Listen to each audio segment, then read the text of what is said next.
नमस्कार। अन अकेडमी पे सभी लोगों का स्वागत करता हूँ। हम लोग चर्चा कर रहे हैं मॉडर्न हिस्ट्री के बारे में।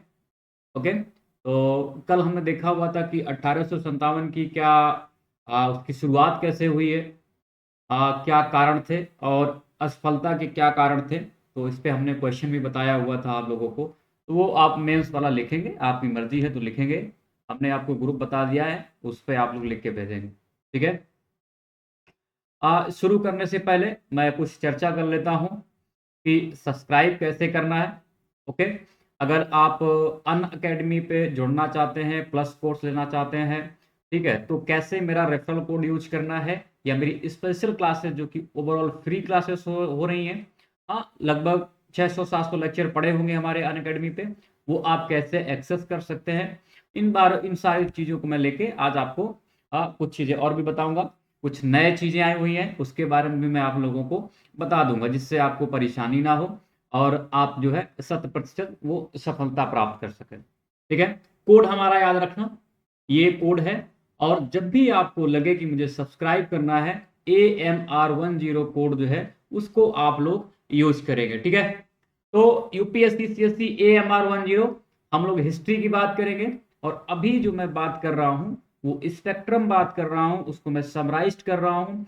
देन उस पे हम कुछ अगर क्वेश्चन आए हुए हैं जो मेंस के, उनको भी मैं डिस्कस कर देता हूँ हाल के हाल में। ठीक है। तो आप लोग थोड़ा सा समझ लें कि सब्सक्राइब कैसे करना है। ओके। कुछ और भी नई अवधारणाएं आ रही हैं अन अकेडमी पे, तो वो कौन सी नई अवधारणाएं उसके बारे में भी हम लोग बात करने वाले हैं। ओके। जिससे कि आप जो है एग्जाम की बेहतर तैयारी कर सकें। ठीक है। मैं पिछली भी क्लास में मैंने बताया हुआ था, अगर मेरा कोड आप लोग यूज करते हुए AMR10, इसको कोड को यूज करते अगर सब्सक्राइब करेंगे तो आपको डेली लाइव क्लासेस मिल जाएंगी, मेरी सारी क्लासेस मिल जाएंगी। स्ट्रक्चर्ड कोर्सेस आपको मिल जाएंगे according to UPSC syllabus. According to UPSC syllabus जो है आपको ये सारे जो है यहाँ पे आपको कोर्सेस यहाँ पे मिलेंगे। डेली आप देखेंगे जो क्विजेज होते रहते हैं, मैं डेली क्विज कराता हूँ और डेली पढ़ाता भी हूँ, साथ के साथ में क्विज करा देता हूँ। और मैं संडे के संडे भी सब बहुत सारे क्विजेस कराता हूँ, लाइव टेस्ट लेता हूँ। आप यहाँ से भी आप इसको भी एक्सेस कर सकते हैं। देन हम लोग बात कर रहे हैं अनलिमिटेड एक्सेस की। अनलिमिटेड एक्सेस का मतलब आप समझ लीजिए कि जिसके लिए आपने पे नहीं किया है वो भी आप एक्सेस कर सकते हैं। मान लो आपने 6 महीने का कोर्स लिया या 1 साल का कोर्स लिया, तो जो रनिंग में है आपने उसके लिए पे किया है, लेकिन यहाँ पे अनलिमिटेड एक्सेस का मतलब है आपने जो पुराने वीडियो पड़े हुए हैं, वो आप उसको भी एक्सेस कर सकते हैं। तो आपने पुराने वीडियो के लिए पैसे नहीं दिए हुए थे, उसको भी आप एक्सेस कर सकते हैं। ये क्यों ऐसा है? जिससे आपकी तैयारी जो है वो पूरी तरह से अच्छी रहे, आप अच्छा एग्जाम दें। ओके, तो ये है। जो लोग मुझसे जुड़ना चाहते हैं, आप प्लस पे जुड़ना चाहते हैं, प्लस सब्सक्राइब करना चाहते हैं या मेरी स्पेशल क्लासेस देखना चाहते हैं, कुछ कुछ मैं फ्री क्लासेस ले रहा हूँ। लर्निंग ऐप आप गूगल प्ले स्टोर से डाउनलोड करेंगे, अन अकेडमी लर्निंग ऐप, और यहाँ से आप जो है यूपीएससी गोल सेलेक्ट करेंगे। यूपीएससी, यहाँ पे यूपीएससी यूपीएससी जो है वो गोल सेलेक्ट करेंगे। और इसके बाद में आपको यहाँ पे ये सारे जो क्लास है वो आपको मिलने लग जाएंगे। मेरा नाम आप सर्च करेंगे तो अमित कपूर नाम है मेरा, आप यहाँ से सारी क्लासेस देखने को आपको मिल जाएंगे। आप कल भी जुड़ सकते हैं, कल मेरी क्लास। आगे बढ़ने से कुछ पहले अपना बारे में कुछ परिचय बता देता हूँ। मेरा नाम अमित कपूर है, मैंने बीटेक किया है कंप्यूटर साइंस से, अपीयर हुआ यूपीपीसीएस मेंस, यूपीएससी में अपीयर हुआ हूँ। और पब्लिक एडमिनिस्ट्रेशन जो है वो हमारी क्लासेस चल रही है, मैं इसका पब्लिक एडमिनिस्ट्रेशन जो है उसको पढ़ाऊंगा। यूट्यूब पे हमारा एक लेक्चर आया हुआ है, आज से शुरू हो गया है, तो उसको भी आप देख सकते हैं। लगभग 60% रनिंग में पोर्शन कवर करूंगा। और यहाँ पे 2 साल का मुझे टीचिंग एक्सपीरियंस है। और इसके बाद आप देखेंगे मैं लगभग 6-7-8 महीने जो है मैं अनअकैडमी पे भी पढ़ा रहा हूँ। ठीक है, तो ये सारा यहाँ पे आप देखने को मिलेगा। जो लोग मुझसे जुड़ना चाहते हैं वो अन अकेडमी पे, सॉरी, ये हमारे अमित ऑन अन अकेडमी, ये हमारा टेलीग्राम ग्रुप है। आप यहाँ से पीडीएफ ले सकते हैं, कोई प्रॉब्लम हो शेयर कर सकते हैं। सारी चीज़ें देखो आपको फ्री मिल रही हैं, आप इसका फायदा उठाएं। ठीक है। तो आप मोस्ट फैकल्टीज यहाँ पे आपको देखने को मिलेगी, जिनका कोर्स आपको मिलेगा यहाँ पे।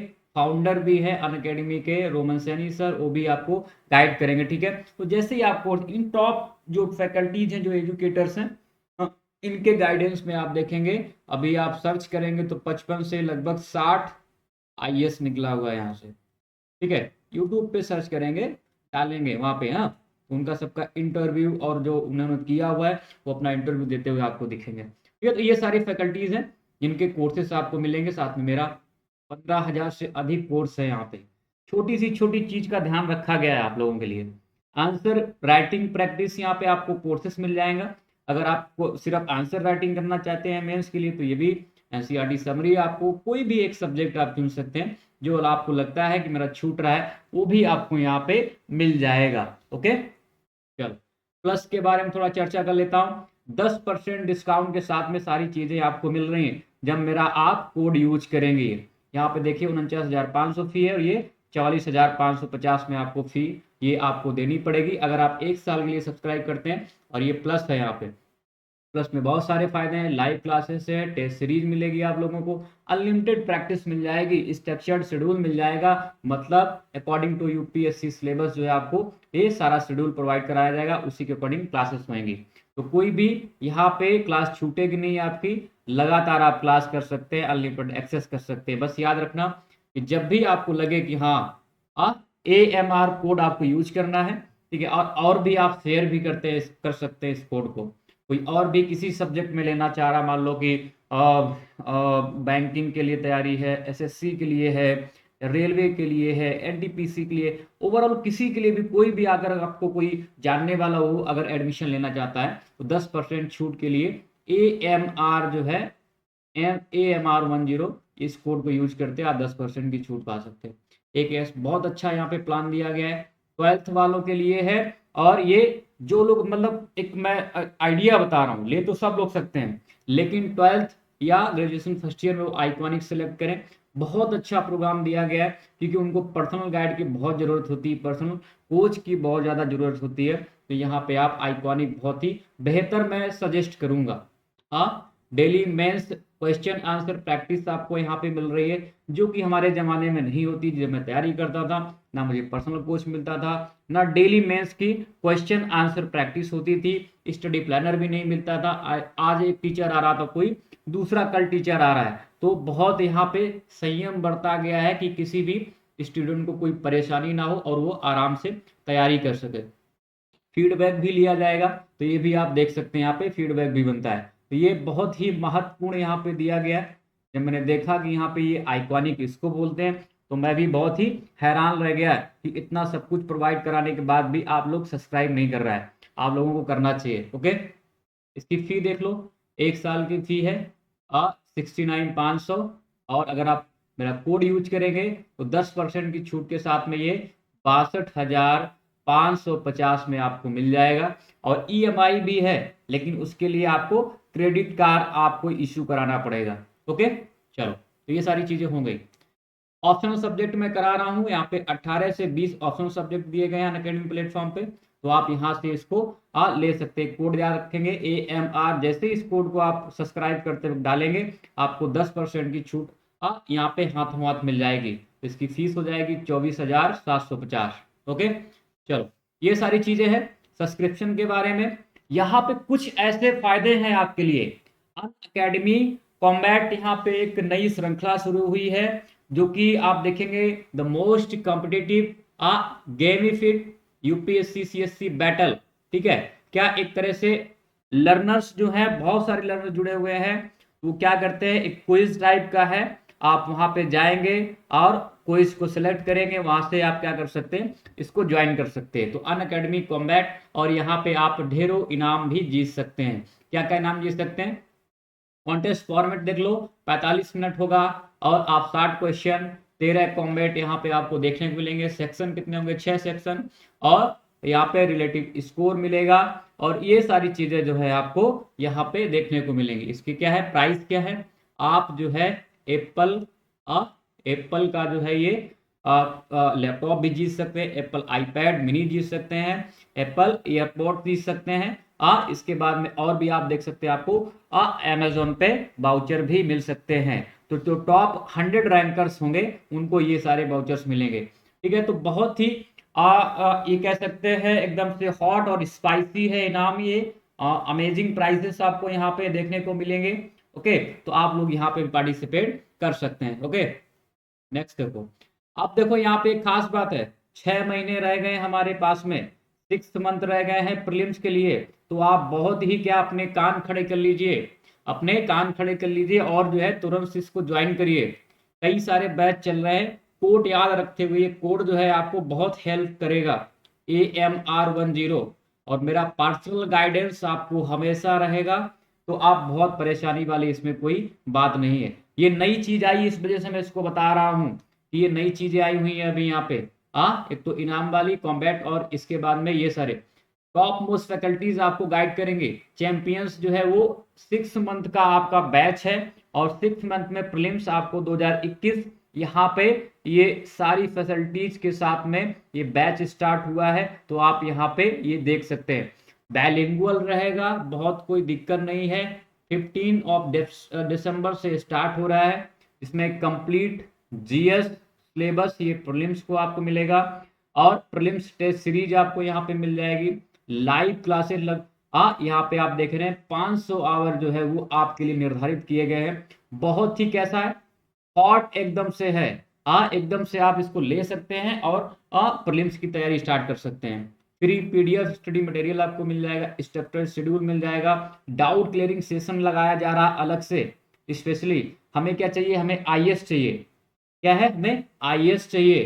तो वही ये प्रक्रिया है यहाँ पे कि इतना ज़्यादा मेहनत की जा रही है। आप लोग इसको सब्सक्राइब करें please. India top most educator जो यहाँ पे आपको देखने को मिलेंगे, कई सारे बैचेज चल रहे हैं। 14 दिसंबर से ये बैच चलेगा, 14 दिसंबर ये सारे बैच चलेंगे। लक्ष्य है मिशन बाइलिंगुअल, लक्ष्य हिंदी, यहाँ पे इंग्लिश में है। एक्सपीडिशन जो है ये सारे इंग्लिश में आपको देखने को मिलेंगे। ओके, चलो ये सारी बातें मुझसे अगर जुड़ना चाहते हैं तो आप यहाँ से जुड़ सकते हैं। ओके, अगर कोई मुझसे जुड़ना चाहता है तो आप यहाँ से जुड़ सकते हैं। ये मैं स्पेशल क्लासेस ले रहा हूँ अभी, और अगर सब्सक्राइब करना चाहता है तो कोड याद रखना भाई। ओके, जिसको लगे कि और मैं लाइक करिए मेरे क्लास को, शेयर करिए, सब्सक्राइब करिए जितना ज़्यादा हो सके। मैं पूरी हिस्ट्री कवर करूंगा, कहीं छोड़ के नहीं जाने वाला हूँ। ओके, पूरी हिस्ट्री कवर करूंगा। देख लो यहाँ पे आर्ट एंड कल्चर है, इंडियन पॉलिटी है, गवर्नेंस है, इंटरनेशनल रिलेशंस है। चौथा पेपर भी मैं कवर करूंगा, एथिक्स। ठीक है, करंट अफेयर का मैं क्विज ले ही रहा हूँ जो कि मासिक तौर पर है। आप स्पेशल क्लास में जुड़ सकते हैं। ठीक है, लोक प्रशासन मैंने स्टार्ट कर ही दिया हुआ है, यूट्यूब पे आप खोज सकते हैं। ठीक है, तो अमित कपूर अनअकैडमी जैसे डालेंगे, मेरी सारी क्लासेस आपको देखने को मिल जाएंगी। और आप लाइव जुड़े तो ज़्यादा अच्छा रहेगा, इससे मैं समझा पाऊंगा। चलो, रेफरल कोड ध्यान रखेंगे। हम लोग ने बात की हुई थी 1857 की क्रांति हमने देखी हुई थी, और इसके पहले जो कुछ विद्रोह हुए थे, कई सारे विद्रोह हुए थे, वो हमने देख लिए हुए थे। रामोसी विद्रोह, पाइकों का विद्रोह, सन्यासी विद्रोह, संथाल विद्रोह, इन पे थोड़ी सी हम लोग और चर्चा करेंगे। बाकी सारे विद्रोह हमने देख लिए हुए थे, और 1857 की असफलता के कारण भी हमने देख लिए हुए थे। तो इसमें सारी चीजें मैंने बहुत बहुत एकदम से महीन तरह से समझाया हुआ है। आप मेरा जो लोग पहली बार जुड़ रहे हैं वो क्या करेंगे, वो जो मेरा पिछले वीडियोस है वो आप देखेंगे। ओके, बहुत ही महीन तरह से समझाया है जिससे कि आपको समझ में आ जाए। ओके, ये सारी चीजें हमने कर ली हुई थी। सामाजिक कारण देख लिया था, यहाँ पे प्रशासनिक कारण, धार्मिक कारण भी देख लिया था हमने, सैनिक कारण भी देखा हुआ था, तत्कालीन कारण क्या है इसको भी हमने चर्चा की हुई थी। और यहाँ पे एक टेबल हमने आपको बना दी जिससे कि आपको याद करने में आसानी हो जाए कि विद्रोह के प्रमुख केंद्र क्या थे, और प्रमुख नेता क्या थे, और प्रमुख अंग्रेज जनरल जिन्होंने दमन किया है। तो ये सारे हमने देख लिया हुआ था कि क्रांति का संगठन क्या है, उद्देश्य क्या है। और यहाँ पे हम लोग बात कर रहे थे कि क्रांति की असफलता के क्या कारण थे, और ये असफल क्यों हुई। जैसे कि आपसे यूपीएससी में पूछा जा सकता है, यूपीपीसीएस में पूछा जा सकता है, या अदर स्टेट पीसीएस में भी पूछा जा सकता है। मेंस की मैं बात कर रहा हूँ। और खास बात मित्रों ये ध्यान देना भाई कि मैं मेंस पे ज़्यादा बात करूँगा, मैं ज़्यादा बात करूँगा। क्यों? क्योंकि भाई मेंस मेरा मोटिव रहता है कि अब कोई भी स्टूडेंट मेंस ना फेल हो ना पाए। तो मेंस के जितने भी क्वेश्चन जैसे बन सकते हैं मैं यहाँ पे आपको बताता रहूंगा। मैंने कल बताया हुआ था मेंस का क्वेश्चन यहाँ पे कि क्रांति की असफलता के क्या कारण, उस पर हम लोग चर्चा की हुई थी। ठीक है, क्रांति का परिणाम क्या हुआ था हमने यहाँ तक चर्चा की हुई थी। अब इसके आगे हम लोग चलेंगे। ठीक है, और क्लास हमारी जो है वो अभी 10 बजे तक, 10 बजे सुबह हो रही थी, लेकिन अब मित्रों क्या है, थोड़ा सा टाइम जो है वो चेंज हुआ है, तो मुझे लग रहा है कि आप लोग इसको अटेंड कर पाएंगे कि नहीं। 6 बजे कर दिया है क्लास। ठीक है, अब 6 बजे क्लास होएगी, तो बहुत ज़्यादा देखो गुस्सा नहीं करना, क्योंकि थोड़ा सा टाइम का, समय का अभाव है, तो मैनेज नहीं हो पा रहा है। स्पेशल क्लासेस भी ले रहा हूँ, बहुत सारी क्लासेस ले रहा हूँ, कोर्स बहुत सारा करा रहा हूँ वहाँ पे, तो इस वजह से यहाँ पे भी मैं टाइम बहुत ज़्यादा दे दूंगा आपको, कोई दिक्कत नहीं है। 6 बजे से आपको काफ़ी देर तक मैं यहाँ पे लेक्चर दे दिया करूँगा। तो ये सारी चीज़ें हैं यहाँ पे। ओके, तो हमने यहाँ तक बात की हुई थी क्रांति के परिणाम क्या हुए थे। बहुत ही महीन एकदम से, बहुत ही ऐसे समझाया था जिससे आप पूरी तरह से रट लें और किसी को भी समझा दें जाके। क्रांति के अन्य परिणाम क्या हुए थे, इस पे भी हमने चर्चा की हुई थी। ठीक, पहले थोड़ी सी चर्चा की हुई थी कि क्या परिणाम तत्कालिक तुरंत से क्या परिणाम किए गए थे, तो यहाँ पे हमने बात की हुई थी। तो अभी फिर से एक बार देख लेते हैं फटाफट कि क्रांति समाप्ति के बाद 1858 में कानून पारित कर ईस्ट इंडिया कंपनी के अस्तित्व को समाप्त कर दिया गया हुआ था। हमने देखा था वहां पे कि court of directors, court of proprietor और बोर्ड ऑफ कंट्रोल, इनको क्या है, समाप्त कर दिया गया था। अब कंपनी को जो है, जो ईस्ट इंडिया कंपनी के अस्तित्व को ही समाप्त कर दिया गया था। अब जो है वो शासन किसके हाथ में चला जाता है, शासन का पूरा अधिकार महारानी विक्टोरिया के हाथ में चला जाता है। और यहाँ से देखो पीटी में क्वेश्चन आते हैं, यहाँ से पीटी में क्वेश्चन आते हैं लगातार, है कि क्या बोलता है कि 1857 के क्या उद्देश्य थे, उद्देश्य क्या थे 1857 को जो अधिनियम आया हुआ है, तो उसके क्या उद्देश्य थे। तो एक बार यूपीएससी 2014 में यहाँ से क्वेश्चन पूछा हुआ है, आप लोग भी देख सकते हैं यहाँ पे। भारत यूपीएससी की मैं बात कर रहा हूँ, यूपीएससी की मैं बात कर रहा हूँ, तो आप लोग सब लोग ध्यान देंगे। यहाँ पे तो क्रांति के अन्य का परिणाम क्या थे, ये हमने देख लिया हुआ है कि अब जो है वो ईस्ट इंडिया कंपनी के अस्तित्व को समाप्त कर दिया था। Board of control, board of court of proprietors और कोर्ट ऑफ डायरेक्टर्स को समाप्त कर दिया गया था। सीधे आप देखेंगे कि महारानी विक्टोरिया के हाथ में सत्ता चली जाती है, पूरा अधिकार, जो भी शक्तियों को प्रैक्टिस करना है वो सब कौन करता है जाके, ब्रिटिश क्राउन अर्थात महारानी विक्टोरिया के हाथ में चली जाती है। और यहाँ पे एक पद का सृजन किया जाता है, वो कौन सा पद है, एक भारतीय राज्य सचिव की व्यवस्था की जाती है। और भारतीय राज्य सचिव जो है उसकी व्यवस्था को देखने के लिए या उसकी सहायता करने के लिए आप देखेंगे एक 15 सदस्यीय टीम का जो है वो गठन किया जाता है, एक मंत्रिणा परिषद का गठन किया जाता है, और जिसमें 8 जो है जिनकी नियुक्ति होगी वो सरकार द्वारा, और 7 की जो नियुक्ति होगी वो कोर्ट ऑफ डायरेक्टर्स द्वारा जो है नियुक्ति किए जाते थे ना। तो यहाँ पे आप देखेंगे ना कि जो एक फेज आता है ईस्ट इंडिया कंपनी के साथ में मैं बात कर रहा हूँ कि एक फेज ऐसा है जब ईस्ट इंडिया कंपनी के अस्तित्व को खत्म करके सीधे तौर पे आप देखेंगे ब्रिटिश सरकार के हाथों में सत्ता चली जाती है भारत की। अब वही जो है क्या करेगा यहाँ पे, राज करेगा। और ये किसके थ्रू करेगा राज, अभी हम लोग एक बार देख लेंगे। एक अभी बहुत अच्छी पिक्चर हमने उसको बनाई हुई है आप लोगों के लिए, जिससे क्या आप लोगों को आसानी से समझ में आ जाए। तो यहाँ पे अब कौन शासन करेगा, महारानी विक्टोरिया या ब्रिटिश सरकार की तरफ से राज्य सचिव, भारतीय राज्य सचिव की व्यवस्था की गई थी। तो अब क्या करेगा, इसके अधीन जो भी होगा वो गवर्नर जनरल होगा, हम लोग अभी बात करेंगे। नेक्स्ट पॉइंट देखो, स्थानीय लोगों को उनके गौरव एवं अधिकारों को पुनः वापस करने की यहाँ पे बात की गई थी। हाँ, ऐसा व्यवहार में नहीं हुआ है, लेकिन आप देखेंगे कि इनके गौरव एवं अधिकारों को पुनः वापस करने की बात जो है वो जरूर कही गई है महारानी विक्टोरिया के द्वारा। हाँ, यहाँ पे और सेना का पुनर्गठन किया गया था, सेना के पुनर्गठन पे काफी ज्यादा जोर दिया गया था, और अलग अलग कर दिया गया था, सेना को अलग कर दिया गया था। कैसे बांटा गया एक बार देख लेते हैं हम लोग। उच्च सैनिक पदों पर भारतीयों की नियुक्ति बंद हो गई। सबसे पहला पॉइंट यहाँ पे, जब सेना का पुनर्गठन किया गया तो सबसे पहली बात यहाँ पे क्या है, उच्च सैनिक पदों पर भारतीय जो थे उनकी नियुक्ति बंद कर दी गई थी। और दूसरा ध्यान से सुनेंगे सब लोग, बंगाल प्रेसिडेंट के लिए सेना में भारतीय और अंग्रेज सैनिकों का अनुपात जो है वो 2.1 कर दिया गया था। इसको आप यूपीएससी के या पीसीएस के, स्टेट पीसीएस या किसी भी एग्जाम के लिए यहाँ पे आप देख सकते हैं। यहाँ पे लाइन की लाइन ऐसी आ सकती है, तो यहाँ पे खास ध्यान देंगे आप लोग। बंगाल प्रेसिडेंसी के यहाँ पे लिए सेना में आप देखेंगे भारतीय और अंग्रेज सैनिकों का अनुपात क्या था, 2:1 था। और बंबई मद्रास के लिए ये 3:1 कर दिया गया। ठीक है, 3:1 कर दिया गया। तो सेना के पुनर्गठन पर जोर दिया जा रहा है यहाँ पे, हाँ, जिससे कि दोबारा से विद्रोह ना भड़के। देन क्या हुआ है, गवर्नर जनरल के पद नाम में भी परिवर्तन किया गया है। अब क्या है, इसको गवर्नर जनरल को वायसराय का पद नाम दे दिया गया है। क्या बोलते हैं, वायसराय, वायसराय नाम दे दिया गया। तो ध्यान देंगे आप लोग, यहाँ पे इसको क्या नाम दिया गया है, वायसराय नाम दिया गया है। ओके, वायसराय नाम दिया गया है।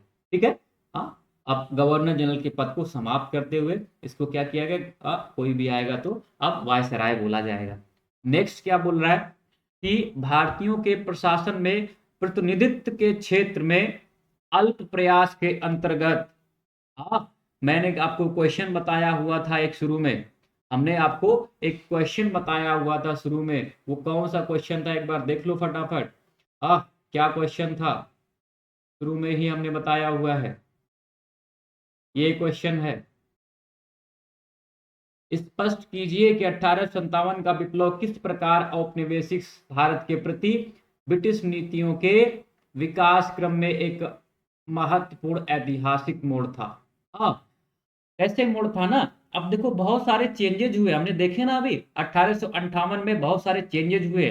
जो अधिनियम आया उसके क्या मुख्य प्रावधान थे, किस तरह से आपने देखा हुआ है कि अब जो है वो यहाँ पे ये सारी चीजें हमने देखी हुई है। अभी हमने क्या क्या देखा हुआ है यहाँ पे, देखो जो किस प्रकार से यहाँ पे चेंजेस देखने को मिल रहे हैं, किस तरह से विकास क्रम एक आगे स्टेप, हम क्या है एक नए स्टेप में हम लोग पहुंच रहे हैं। तो यहाँ पे आप देखो स्थानीय लोगों के गौरव और अधिकारों को क्या है पुनः वापस करने की बात कही गई थी। और यहाँ पे अब सीधे क्या है, ये सारे चेंज किए गए थे ईस्ट इंडिया कंपनी को के अस्तित्व को खत्म करके जो है आप देखेंगे ये महारानी विक्टोरिया ने सीधे अपने हाथ में सत्ता हस्तांतरित कर ली थी, सत्ता ले ली थी कह सकते हैं। और उसकी जगह आप देखेंगे उसका जो जो जो एजेंट है वो भारतीय राज्य सचिव है। तो भारतीय राज्य सचिव जो है वो सारी व्यवस्थाएं देखने लग गया था। तो एक तरह से ये क्या है, ब्रिटिश नीतियों के विकास क्रम में ऐतिहासिक मोड़ है। अब बदलाव आ रहा है, अब क्या है, बदलाव की स्थिति में यहाँ पे आप देखेंगे कोई स्थिति बन रही है। तो यहाँ पे एक और पॉइंट आप ऐड कर सकते हैं उसी प्रश्न में, जिन लोगों ने लिखा होगा तो इस पॉइंट को जरूर उन्होंने ऐड किया होगा कि भारतीयों के प्रशासन में प्रतिनिधित्व के क्षेत्र में अल्प प्रयास के अंतर्गत, अल्प प्रयास ही किया, अल्प प्रयास के अंतर्गत आप देखेंगे 1861 ईस्वी में भारतीय परिषद अधिनियम को पारित किया गया। साम्राज्य विस्तार की नीति को खत्म कर अब आर्थिक शोषण के युग का प्रारंभ हुआ है। तो यहाँ पे साम्राज्य विस्तार की नीति को भी खत्म कर दिया गया था। ईसाई धर्म के प्रचार प्रसार में कमी, स्वैत जाति की उच्चता के सिद्धांत का प्रतिपादन यहाँ पे कर लिया गया था। अब ये कहा गया था कि आप बहुत लोगों को डराइए धमकाइए मत, क्योंकि अभी जो है ये बड़ी मुश्किल से आग जो है वो बुझी हुई है। अगर आपने दोबारा से ऐसा किया तो चीजें जो है वो खराब हो जाएंगी। तो यहाँ पे ईसाई धर्म के प्रचार प्रसार में कमी, स्वैत जाति की उच्चता के सिद्धांत का प्रतिपादन किया गया हुआ था, और मुगल साम्राज्य के अस्तित्व का खत्म होना, यहाँ पे ये सारी चीजें आपको देखने को मिलेंगी। तो मुगल साम्राज्य के अस्तित्व को यहाँ पे खत्म हो गया था।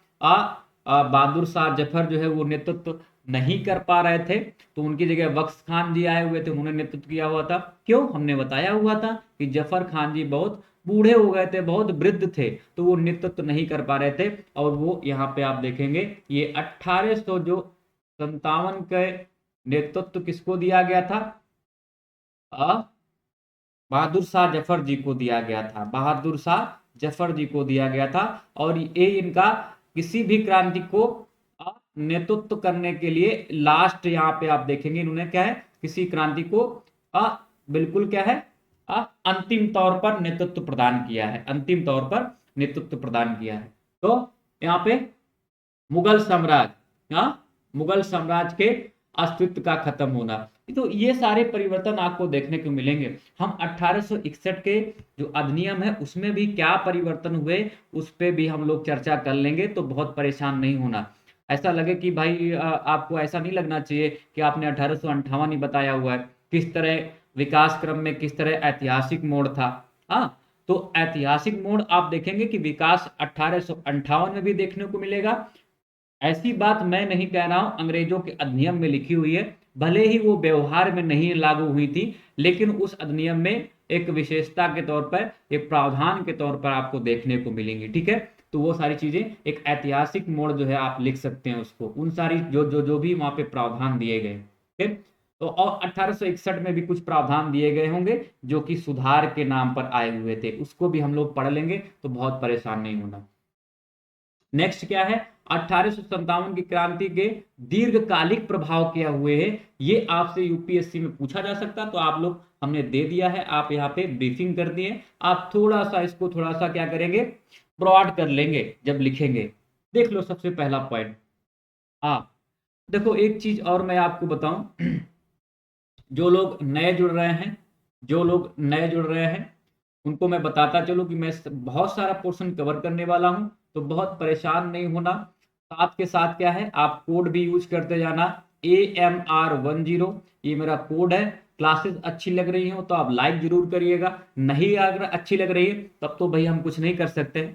मैं अपनी तरफ से 100% देने की कोशिश कर रहा हूँ। जिस तरह के यूपीएससी में क्वेश्चन पूछे जा रहे हैं, मैं पूरा प्रिपेयर होके आता हूँ कि पीटी में कैसे क्वेश्चन पूछे जा रहे हैं और मेंस में किस तरह के क्वेश्चन पूछे जा रहे हैं, तो मैं पूरी तरह से प्रिपेयर होके आता हूँ कि मुझे कहाँ से मैं यूपीएससी क्वेश्चन कहाँ से आपसे अब पूछेगा, संभावित संभावना कहाँ से मैं आपको बताता चलूंगा।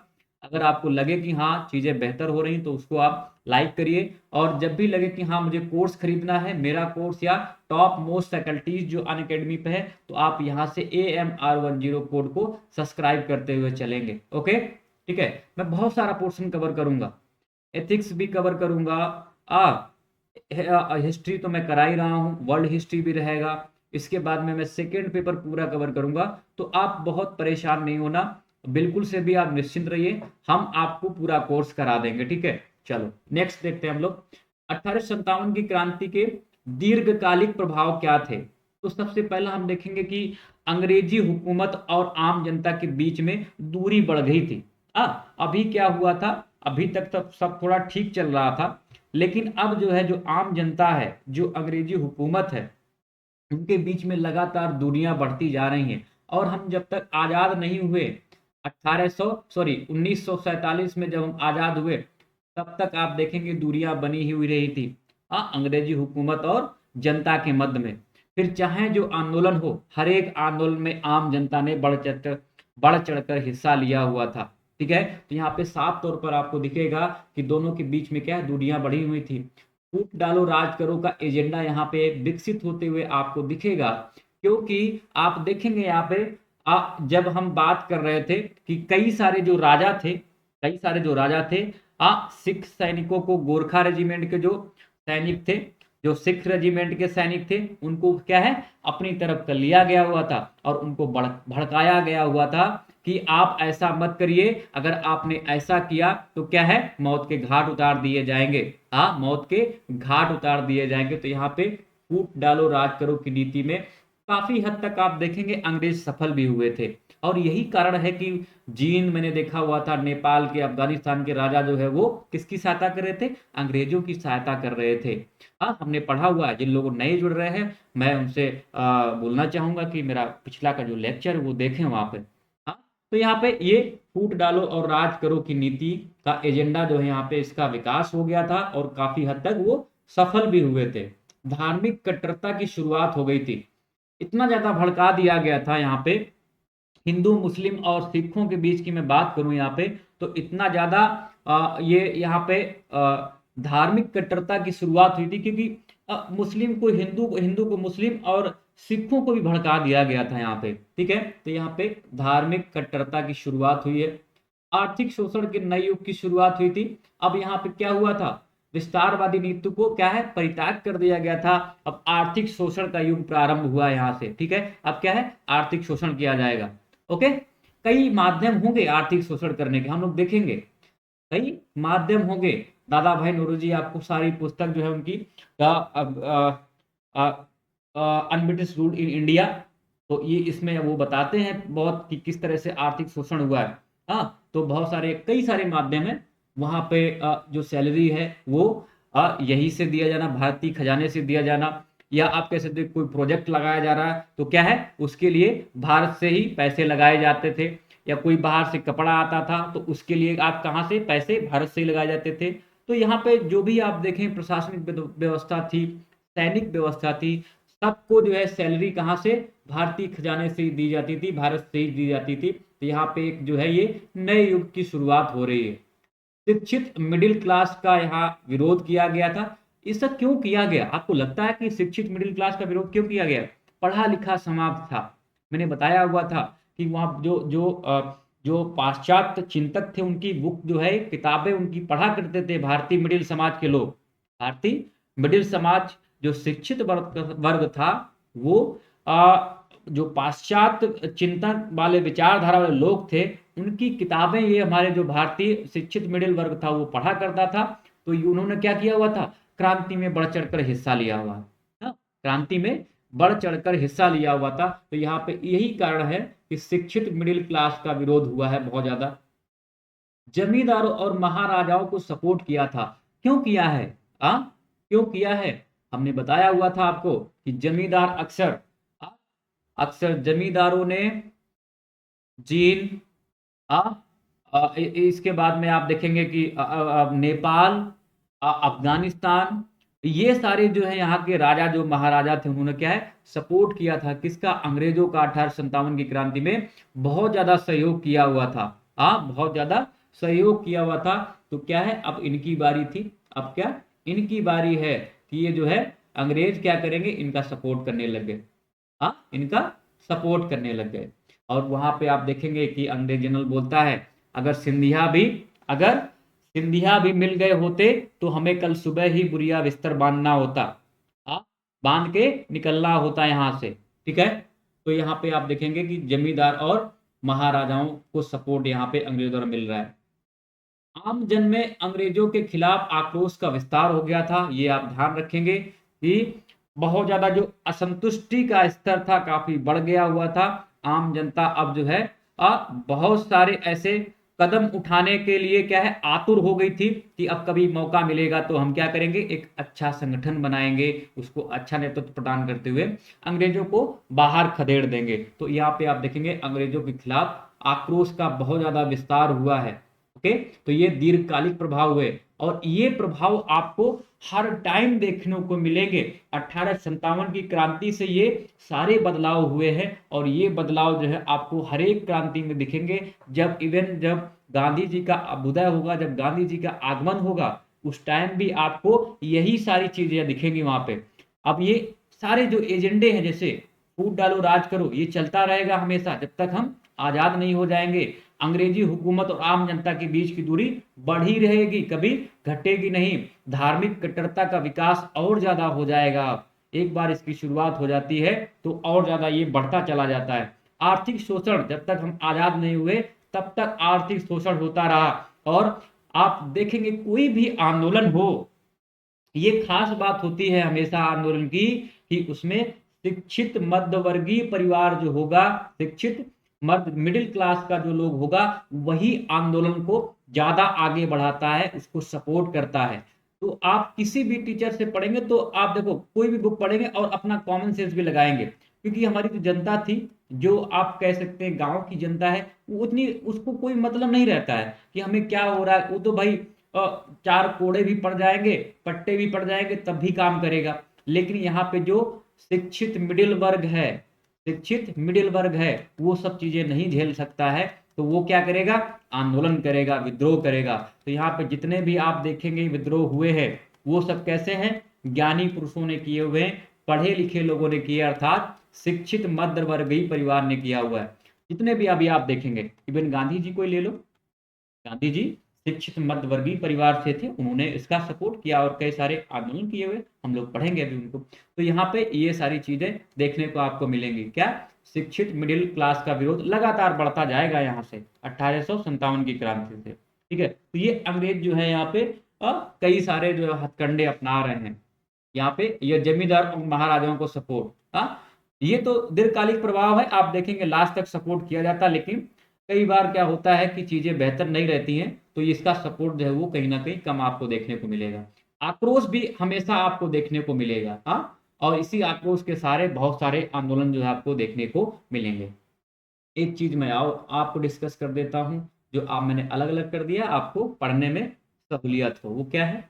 भारतीय स्वाधीनता संग्राम मानने वाले विद्वान, वो विद्वान है, वो विद्वान है जो 1857 की क्रांति को भारतीय स्वतंत्रता संग्राम मानते हैं। कौन कौन मानता है इसमें? पंडित जवाहरलाल नेहरू। और हमने जब पंडित जवाहरलाल नेहरू को नाम आ गया तो मैं आपको बता देता हूं कि पंडित जवाहरलाल नेहरू जी ने रमेश चंद्र आरसी मजूमदार जी को बोला कि आप हिस्ट्री लिखिए, भारत की हिस्ट्री लिखिए आप। लेकिन और हिस्ट्री में लिखिए तो क्या लिखिए कि 1857 की जो क्रांति है वो क्या है? भारतीय स्वाधीनता संग्राम है, प्रथम भारतीय स्वतंत्रता संग्राम, ऐसे उन्होंने बोला। किसने? जवाहरलाल नेहरू जी ने। हमने कल भी एक से चर्चा की हुई थी, थोड़ा सा सुन लो। पंडित जवाहरलाल नेहरू जी ने कहा कि आप हिस्ट्री लिखिए, तो मजूमदारी ने मना कर दिया। क्यों मना कर दिया?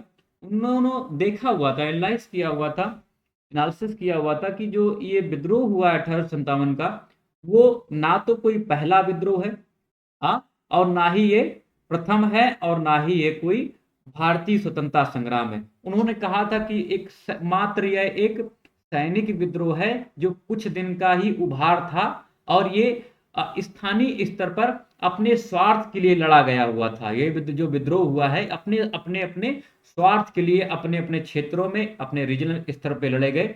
ये विद्रोह का एक कह सकते हैं भयावह रूप था। ठीक है, तो यहाँ पे ये मना कर देते हैं, रमेश चंद्र जी मना कर देते हैं कि नहीं सर, हम नहीं लिख पाएंगे। फिर थोड़ा मतभेद हो जाता है, तो यहाँ पर समझो। तो भारतीय स्वाधीनता संग्राम मानने वाले जो विद्वान हैं यहाँ पे कौन कौन है? पंडित जवाहरलाल नेहरू है, विनायक, याद कर लेना, ये पीटी में पूछा जा सकता है आप लोगों से, पीटी में ये पूछा जा सकता है। तो Pandit Jawaharlal Nehru, Vinayak Damodar Savarkar, S A Rizvi, Benjamin Disraeli, Justice McCarthy, John Bruce Norton, Bipin Chandra जो है ये क्या मानते हैं? इसको भारतीय स्वाधीनता या स्वतंत्रता संग्राम मानते हैं। ठीक है, तो ये समर्थन करते हैं इसका। अब वो कौन है जो सैनिक विद्रोह मानते हैं, जो मानते हैं कि नहीं ये भाई प्रथम नहीं था, ये एक छोटे कुछ टाइम के लिए क्या है, एक सैनिक विद्रोह था, सैनिक एक उभार था। ठीक है, कुछ दिन तक चला हुआ। देखो, सबसे पहला इसमें क्या है? फ्रेड रॉबर्ट्स है, एडवर्ड थॉमसन रहेंगे, जीटी गैरेट भी बोलते हैं। ये सब कैसे हैं? विदेशी हैं। और यहाँ पे भी देखो विदेशी हैं बहुत सारे, लेकिन उस क्या मानते हैं? वो भारतीय स्वाधीनता संग्राम मानते हैं 1857 के विद्रोह को ना। जेम्स आउट्रव, विलियम हावर्ड रसेल, और यहाँ पे जो हिंदू हैं कुछ आप देख लो, जो जो जो भारतीय हैं वो देखो, रमेश चंद्र मजूमदार, हमने अभी आपको इनके बारे में बताया हुआ था, सुरेंद्र नाथ सेन, हरिश्चंद्र चट्टोपाध्याय और पूर्णचंद्र जोशी। तो चार याद रखेंगे, यहीं से आपसे क्वेश्चन पूछा जा सकता है कि कौन ऐसे वो हैं जो ऐसे कौन से भारतीय इतिहासकार हैं या स्वतंत्रता सेनानी हैं जिन्होंने 1857 की क्रांति को एक सैनिक विद्रोह माना है। ठीक है, तो ये सारी चीजें आप लोग याद कर लेंगे। नेक्स्ट हम लोग बात करते हैं 1858 का, इसमें प्रावधान दिए गए, एक बार हम समझ लेंगे। ठीक है, एक बार समझेंगे और इसके बाद में हम नेक्स्ट स्टेप पे चलेंगे। यूनाइटेड किंगडम की संसद द्वारा पारित किया गया था ये 1858 का अधिनियम, और यूनाइटेड किंगडम के तत्कालीन प्रधानमंत्री लॉर्ड पॉमस्टन, लॉर्ड पॉमस्टन था यहाँ पे। अगर आपसे पूछे कभी पीटी में पूछे, पीटी में पूछे, पूछ सकता है, पूछ सकता है, पूछ सकता है। यूपी पीसीएस आप बात करें, या यूपी पीसीएस की मैं बात करूं, या बीपीएससी की बात करूं, या आप कह सकते हैं कि मैं बात करूं एमपी पीसीएस के छत्तीसगढ़ की, तो यहाँ पे आपसे पूछा जा सकता है, राजस्थान में पूछा जा सकता है। तो ध्यान देंगे, यूके के तत्कालीन प्रधानमंत्री कौन से थे यहाँ पे? पामस्टन थे, यूके के तत्कालीन प्रधानमंत्री पामस्टन थे। इन्हीं के काल में 1858 का अधिनियम जो है वो पारित किया गया हुआ था। भारत में कंपनी के शासन को ब्रिटिश राज मुकुट में निहित किया गया जाना था यहाँ पे, और कंपनी के पास से यह अधिकार छीन लिया गया था। ओके, तो आप देख रहे थे कंपनी का अस्तित्व है वो खत्म हो गया है। नेक्स्ट, किसमें किया गया है प्रावधान? 1858 में। तो बहुत कंफ्यूज नहीं करना, एक एक चीज मैं बता दे रहा हूं कि भारत का शासन ब्रिटेन की संसद को दे दिया गया था। अब किसके पास में था शासन? ब्रिटिश क्राउन के पास में। और अब भारत के शासन से संबंधित सभी कानूनों एवं कदमों पर भारत सचिव की स्वीकृति अनिवार्य हो गई थी। ठीक है, कि जो सचिव थे, सेक्रेटरी, आप कह सकते हैं भारत के जो सेक्रेटरी थे, जो चुने गए थे, नियुक्त किए गए थे, तो सारे कार्य जो है इनके द्वारा ही किए जा रहे थे। आप व्यवस्था में अभी आप एक बार देखूंगा तो जो भी कार्य किए जा रहे थे वो किसके द्वारा? भारत सचिव द्वारा किए जा रहे थे। इस प्रकार ईस्ट इंडिया एक्ट द्वारा प्रारंभ की गई द्वैत शासन व्यवस्था को समाप्त कर दिया गया था। द्वैत शासन व्यवस्था आप समझ रहे होंगे, जहां पे दोहरा शासन होता हो। तो यह आप देखेंगे ईस्ट इंडिया एक्ट जब आया हुआ था तो उस टाइम कंपनी भी शासन कर रही थी भारत पे, और यूनाइटेड किंगडम जो है वो भी कर रहा था, यूके ब्रिटेन भी कर रहा था। आप ऐसे कहिए, ब्रिटेन भी शासन कर रहा था, उसकी भी चल रही थी, और यहाँ पे जो ब्रिटिश ईस्ट इंडिया कंपनी थी उसका भी शासन चल रहा था। तो जो द्वैत शासन व्यवस्था थी अब कैसी हो गई है? वो समाप्त हो गई, अर्थात अब कैसी हो गई है? एकल व्यवस्था हो गई है। एकल व्यवस्था का मतलब आप समझ रहे होंगे कि अब सीधे जो है वो कौन, अस्तित्व किसका खत्म किया गया है? कंपनी का। कंपनी का जब अस्तित्व खत्म किया गया है तो अब किसके पास में चली जाएगी सत्ता? सीधे तौर पर ब्रिटिश महारानी, ब्रिटिश क्राउन अर्थात राज मुकुट के पास में ये सत्ता पूरी निहित हो जाएगी। अर्थात अब कैसा है? सेंट्रलाइज्ड हो गया है सब कुछ। कैसा हो गया? सेंट्रलाइज्ड हो गया, एक केंद्र में सिमट गई हैं सारी चीजें। तो द्वैत शासन व्यवस्था जो है वो समाप्त हो जाती है। अखिल भारतीय सेवा तथा अर्थव्यवस्था से संबंधित मसलों पर भारत सचिव भारत परिषद की राय मानने को बाध्य था। ठीक है, तो क्या है यहाँ पे? अखिल भारतीय सेवाओं तथा अर्थव्यवस्था से संबंधित मसलों पर भारत सचिव भारत परिषद की राय मानने को बाध्य था। जो अभी हमने देखा हुआ था ना, भारत परिषद 15 सदस्यीय जो है वो भारत परिषद बनाई गई थी। और इसमें क्या है, 8 जो है वो सरकार द्वारा और 7 बोर्ड ऑफ डायरेक्टर्स द्वारा चुने जाते थे। ठीक है, तो 8 और 7 का यहाँ पे आंकड़ा था। तो जो भी आप ये मुद्दे होंगे अखिल भारतीय सेवाओं से रिलेट करते हुए मुद्दे हों या अर्थव्यवस्था से कोई भी संबंधित मुद्दा होगा, तो कौन निर्णय, किसका निर्णय मानने योग्य हो सकता है? यहाँ पे भारत परिषद की राय जो है वो मानने के लिए भारत का जो राज्य सचिव है वो मानने के लिए, इनकी सलाह और सहायता मानने के लिए बाध्य था। ठीक है, तो इसकी सलाह के अनुसार ही कार्य करता था। आप ऐसा कह सकते हैं, अगर सीधे शब्दों में हम कहें कि कोई भी मसला अगर भारतीय सेवाओं, अखिल भारतीय सेवाओं या अर्थव्यवस्था से रिलेटेड है तो उस पे भारत परिषद की सलाह और सहायता आप कह सकते हैं भारत सचिव पर बाध्यकारी थी। कैसी थी? बाध्यकारी थी। हर चीजें समझ गए ना, कोई दिक्कत नहीं। तो व्यवस्था कैसी थी? व्यवस्था क्या बनाई गई थी यहाँ पे? गवर्नर जनरल को अब क्या बोला जाने लगा था यहाँ पे? वायसराय। हाँ, वायसराय। अब ये क्या कर रहा था? गवर्नर जनरल सबसे नीचे होगा। और ये कहाँ पे है? इसकी स्थिति कहाँ पे है? वो ये भारत में है, इसकी स्थिति भारत में है। इसके ऊपर जो है वो भारत सचिव रहेगा, जो कि स्थिति कहाँ पे होगी? ब्रिटेन में होगी। देन जो है ये किसको रिपोर्ट करेगा? महारानी विक्टोरिया अर्थात ब्रिटिश क्राउन को जो है वो आ, तो ये किसको रिपोर्ट करेगा? सीधे जाके ब्रिटिश क्राउन को। तो ये सारे आप देखेंगे पूरा कैसा है? सेंट्रलाइज हो गया। पहले क्या चीजें ऐसे चलती थी, पहले क्या है ऐसे ऐसे चलती थी, ऐसे ऐसे, तो यहीं पे चीजें समाप्त हो जाती थी। तो इधर से एक ऑर्डर आता था तो 2 लोग शासन करते थे, एक तो खुद शासन करते थे ये कौन? महारानी विक्टोरिया, आप कह सकते हैं ब्रिटिश क्राउन। कब करते थे? 1858 के पहले। लेकिन जब 1800 अधिनियम आया तो यहाँ पे चेंजेस होते हैं। अब सीधे सत्ता किसके पास में चली गई? ब्रिटिश क्राउन के पास में। ठीक है, यही यहाँ पे बोल रहा है कि प्रशासन हेतु ब्रिटेन में भारत सचिव नियुक्त किया गया जो महारानी के प्रति जवाबदेह होता था एवं भारत सचिव के प्रति भारत का गवर्नर जनरल जवाबदेह होता था। तो ये व्यवस्था जो है यहाँ पे लिखी है, वही यहाँ पे हमने आपको डिफाइन भी की हुई है कि किस तरह से कार्य कर रही है व्यवस्था। हाँ, जबकि भारत परिषद केवल सलाहकार प्रकृति थी। ठीक है, जो भारत परिषद 15 सदस्य थी वो कैसी थी, सलाहकारी, कोई निर्णय नहीं ले सकती थी, सिर्फ क्या है सजेशन दे सकती थी, कोई निर्णय नहीं ले सकती थी। अगर कभी आपसे यूपीएससी में पूछे कि जो भारत परिषद थी वो सलाहकारी प्रकृति के साथ साथ जो है प्रशासन में भी पार्टिसिपेट करती, तो गलत हो जाएगा। सिर्फ कैसी है, सलाहकारी प्रकृति की वो संस्था थी। ठीक है, नेक्स्ट कुछ ऐसी व्यवस्था भी काम कर रही थी। अब जो मैं भारतीय परिषद की मैं बात कर रहा था, भारत के राज्य सचिव की मदद के लिए 15 सदस्यीय वाली एक परिषद का निर्माण किया गया था, जिसको भी भारतीय परिषद कहा गया है।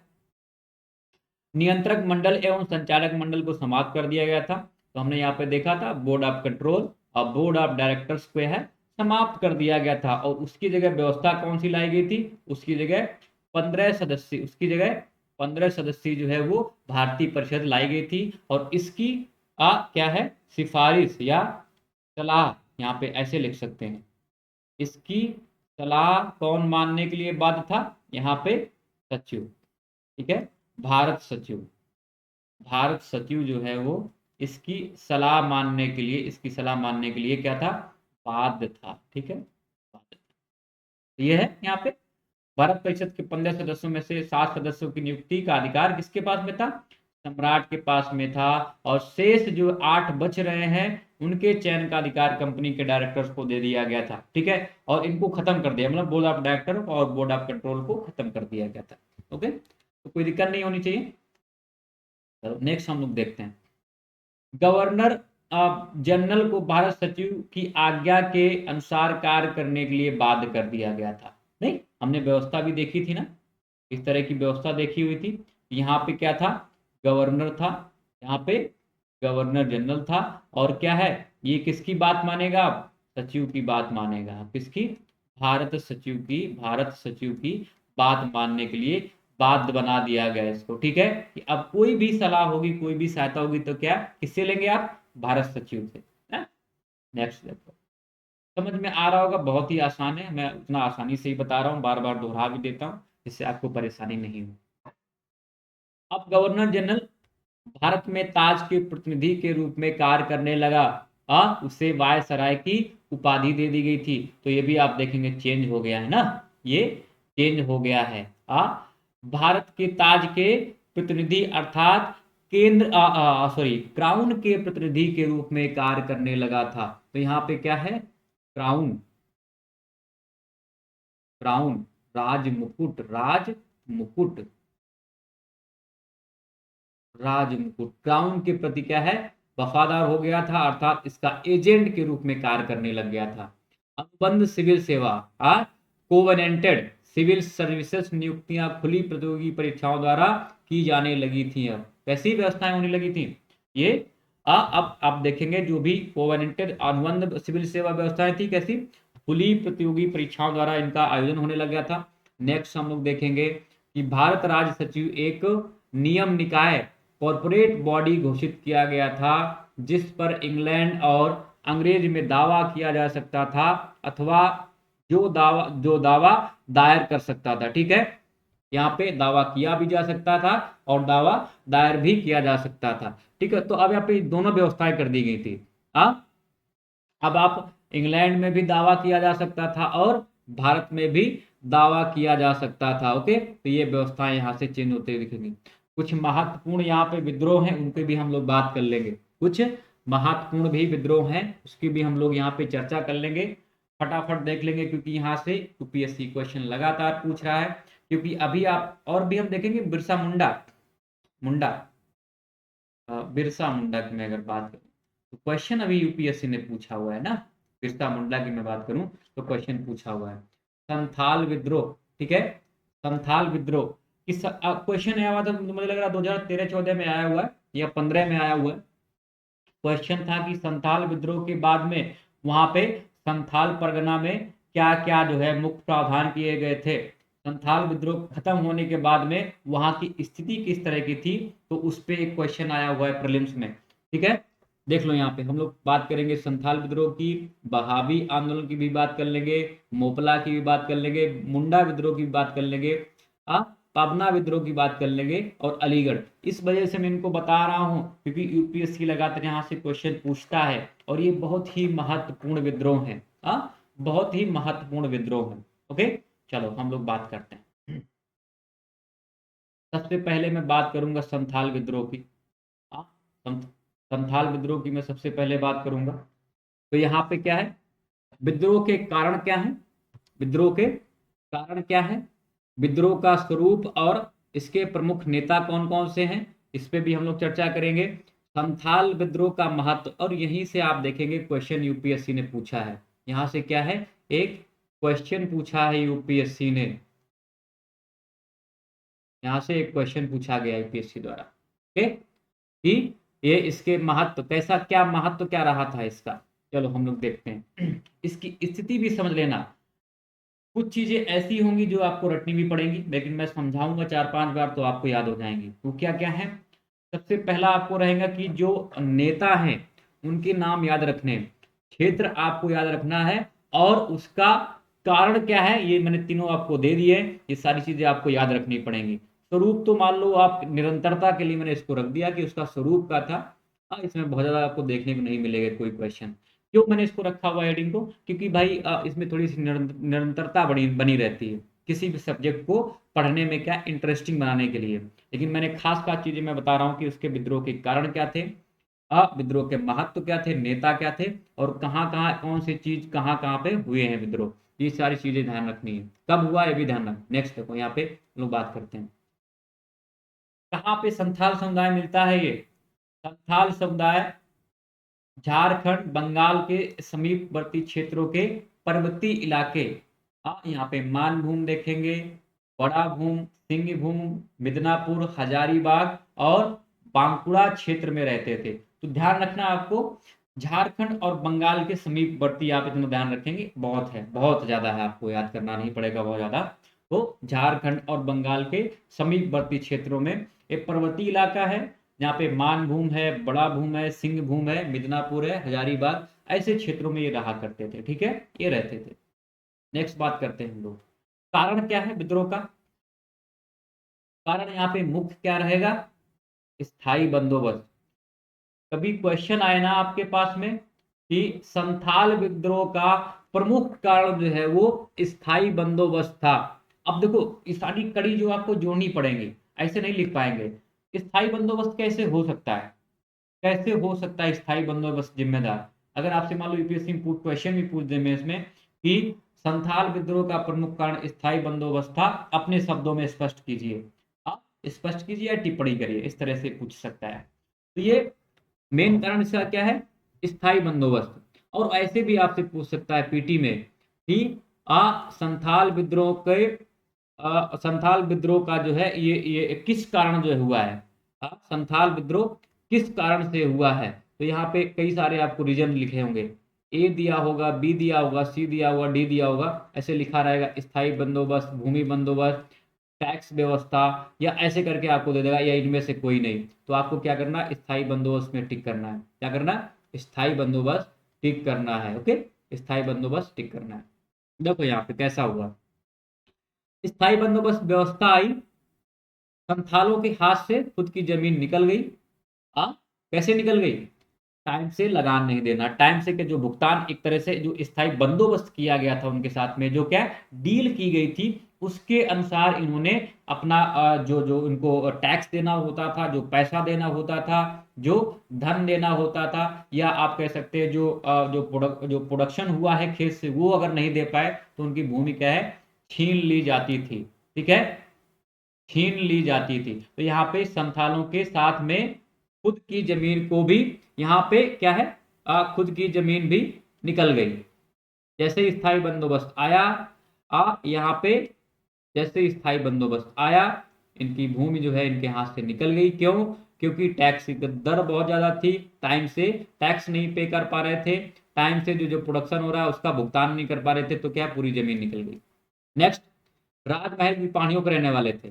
पहले सबसे पहले कहाँ के रहने वाले थे ये?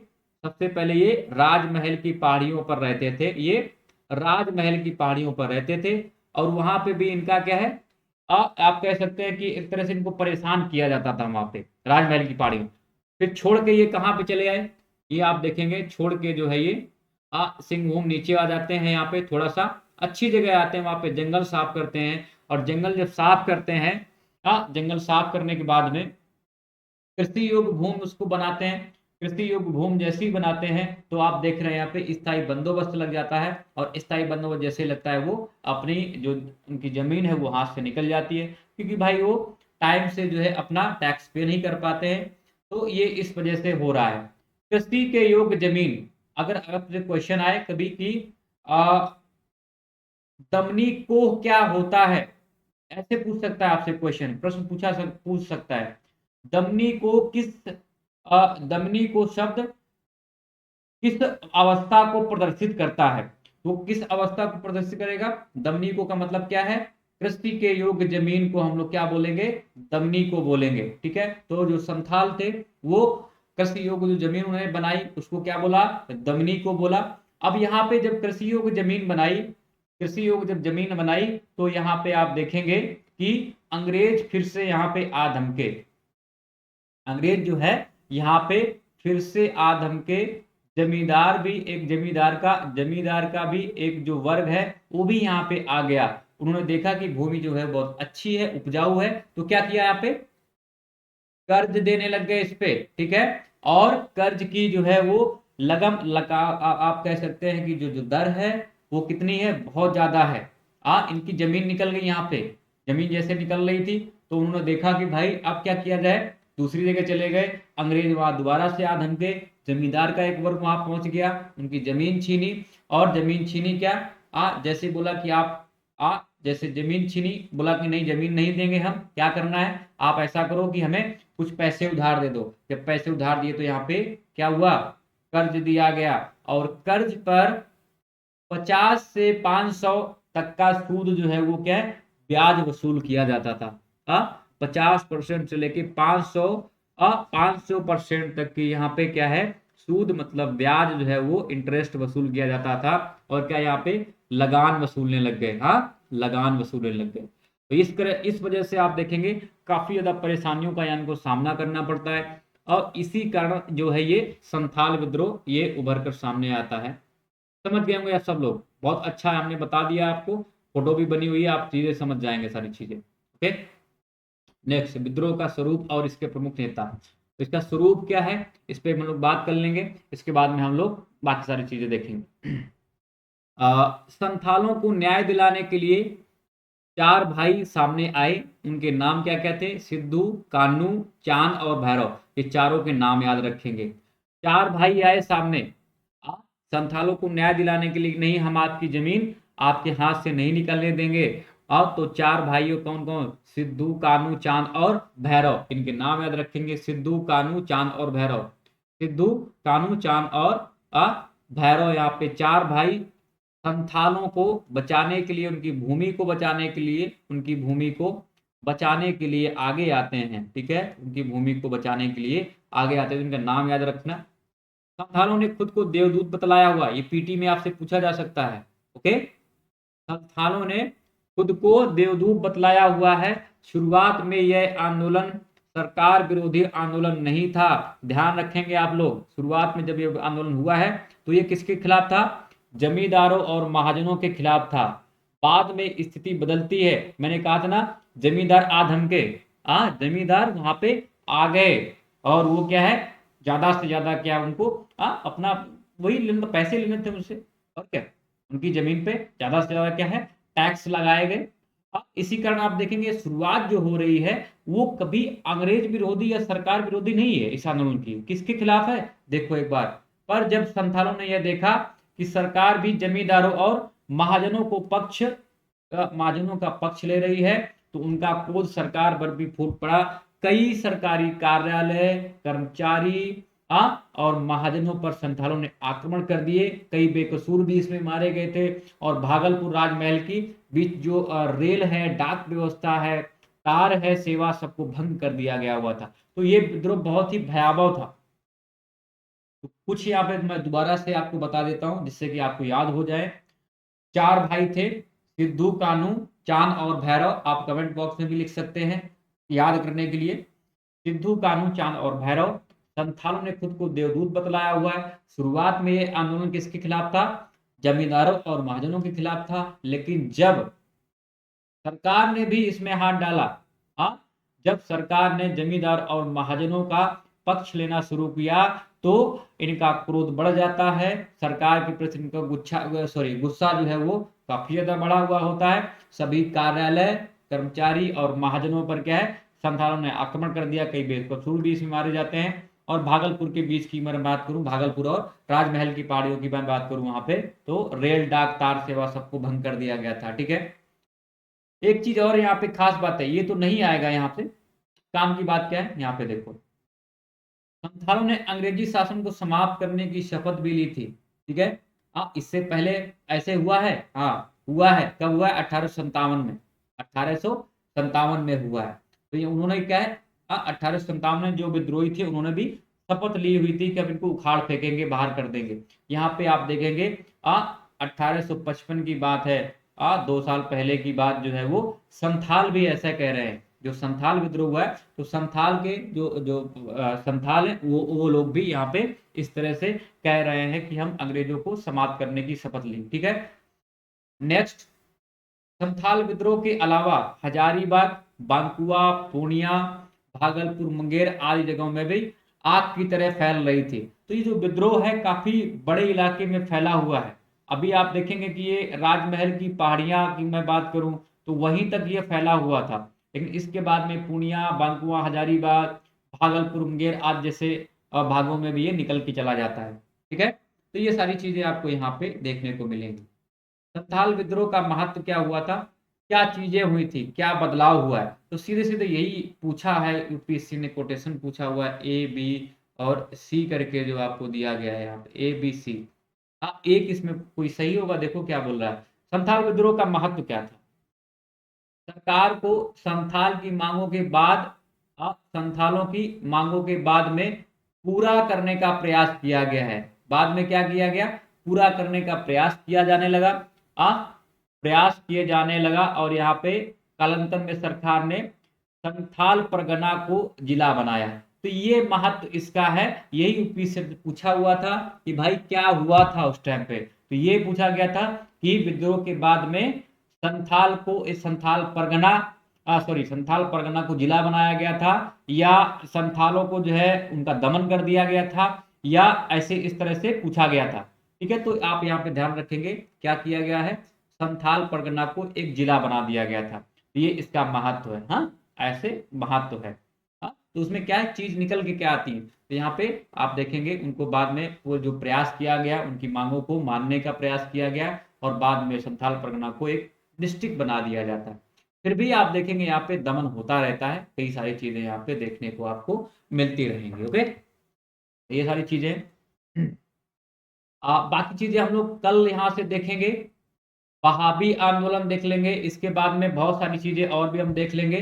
वहाबी आंदोलन के संस्थापक और उसके कार्य, जो लोग हैं, जो लोग नए जुड़े हुए हैं, उनका पीडीएफ कहाँ से मिल जाएगी? पीडीएफ मैं अभी बता दे रहा हूँ आपको, टेलीग्राम ग्रुप से मिल जाएगी। टेलीग्राम ग्रुप कहाँ पे, मैं भी एक बार बता देता हूँ आप लोगों को। टेलीग्राम ग्रुप में आपको बता देता हूँ, सारी पीडीएफ आपको वहीं से मिलेगी। अभी कुछ चीज़ें मैं और कर लेता हूँ आपको, कुछ चीज़ें मैं और कर लेता हूँ। तो यहाँ से आपको पीडीएफ मिलेगी, कहाँ से? पीडीएफ कहाँ से मिलेगी? हाँ, यहाँ से अमित ऑन अनअकैडमी पे। और देखो, छोड़ के नहीं जाना, पूरा सुन लिया अगर, इसके बाद में क्लास को क्विट करना होता है क्योंकि बहुत सारी चीज़ें रह जाती हैं। अमित ऑन अनअकैडमी पे आप लोग क्या करेंगे, यहाँ से आप हमसे बातचीत कर सकते हैं, मतलब पीडीएफ आपको सारी चीजें यहाँ पे मिल जाएगी। ओके, चलो ठीक है। तो सब्सक्राइब करने के लिए है, क्विज भी चल रहा है, क्विज भी चल रहा है। ये चैंपियन बैच एक नया चलाया गया, यहाँ पे आप हमारा कोड यूज करते हो, जिसको मैंने बताया, रेफरल कोड हमारा यूज करेंगे AMR10। तो इससे जो है आपको 10% की छूट मिल जाएगी। और यहाँ पे ईएमआई में भी, लेकिन उसके लिए बहुत जटिल प्रक्रिया, वो क्या है, क्रेडिट कार्ड आपको इशू करना पड़ेगा। अगर आप चाहेंगे तो यह भी चीज़ें हो सकती हैं। ओके, तो ये सारे हम लोग कल देख लेंगे, ठीक है, ये सारी हम लोग कल देख लेंगे।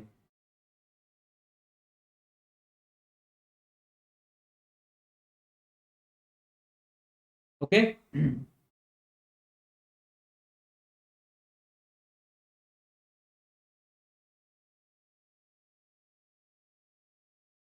ठीक है, सब लोग लाइक करेंगे, शेयर करेंगे, सब्सक्राइब करेंगे इसको। और सारा कोर्स मैं कराऊंगा तो बहुत परेशान नहीं होगा, पूरे आप याद ध्यान रखेंगे। अगर आप सब्सक्राइब करेंगे तो उससे हेल्प बहुत ज़्यादा होगी, और उस हेल्प को आप करिए। मैं कहीं नहीं जाने वाला हूँ, मैं सारा कोर्स आपका कराऊंगा, ठीक है। सारा अनअकैडमी प्लेटफॉर्म पे भी करा दूंगा। Okay, thanks to all of you, and good night to all of you.